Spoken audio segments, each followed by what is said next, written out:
Hey everybody, it's David Leland here. Welcome back to San Diego Sports Insight. Here we're going to recap the first week plus of Padres spring training action in the Cactus League. In spring training, the number one thing that you're really looking for is position battles. And in the Padres case, the main one here is the sixth starter role. Yes, you heard that correctly, sixth starter.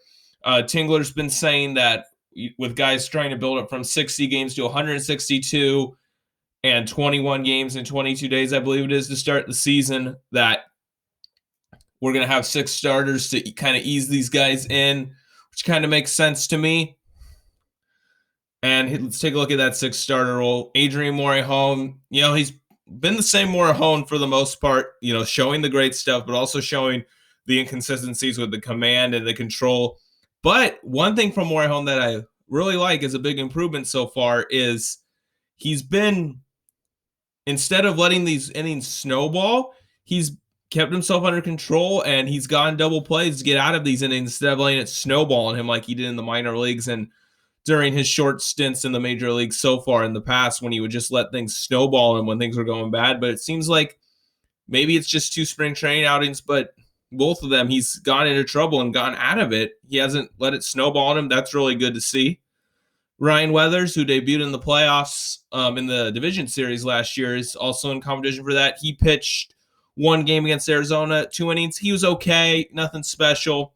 And then obviously Mackenzie Gore, our number one prospect, pitched 2 innings against Texas on Thursday of last week. First inning, he was wild and couldn't find the zone. They rolled the inning over, but he came back out in the second inning, got him 1-2-3 with a strikeout.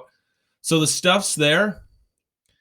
I think he was a little nervous in that first inning. Sounds like what Tingler was saying. And the concerns last year about, he wasn't great at the alternate site. Sounds like that just wasn't a good environment for him because he's a guy who needs to be out there in competition against other teams. So I look forward to seeing Gore pitch more.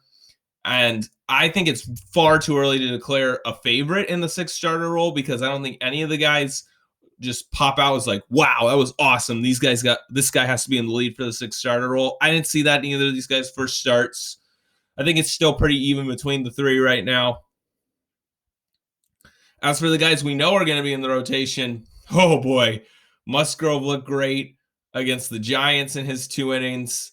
Darvish was awesome against Kansas City the other day. Snell had a good inning against Milwaukee, got a strikeout and a double play ball back to the mound. So I'm excited to see all those guys pitch in the regular season.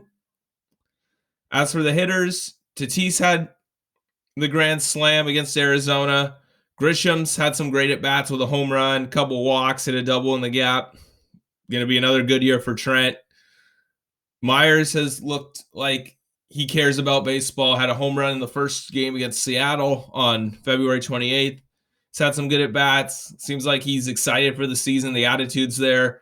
Jake Cronenworth's continued to be solid with good at-bats and some nice plays in the field. One thing I got to say, though, is that we got to find somebody other than Jorge Mateo on the bench. That guy's just not good. I mean, he's fast, but his at-bats have been terrible, and he's struck out a ton. I just don't think he's any good. I think we got to do better than that. I don't know if you might have to make one of those spring training trades with like a AAA reliever or something to get a bench player in here, but I just don't want to see Jorge Mateo on this team. I have not liked what I've seen from him at all. As for the bullpen, haven't really seen too much of the guys that we know are going to be there pitching yet, but one thing I want to say is Keone Kela, not only was he great striking out the side in order in his inning against the Dodgers, but listening to the interviews, reading some of the stuff he said, I might have been wrong about this guy with the attitude issues. He's talked about learning from his mistakes that he's made in the past, learning to appreciate the game, last year with Pittsburgh when he was out with COVID and then elbow injuries. And Tingler was saying how he was proud of him for growing up as a person, learning from some of those past incidents. And Tingler knows him from Texas, so he would know about those past incidents. So that's good to see, and I'm really, really excited for Keone Kela now. I think you got to have him and Pomeranz in the 8th and 9th inning order, depending on, lefties coming up, righties coming up. Kind of a closer by committee, I guess you can say. And if, the big parts of the order are coming up, in the 6th, 7th inning, then Melancon can fill in as closer for that particular game.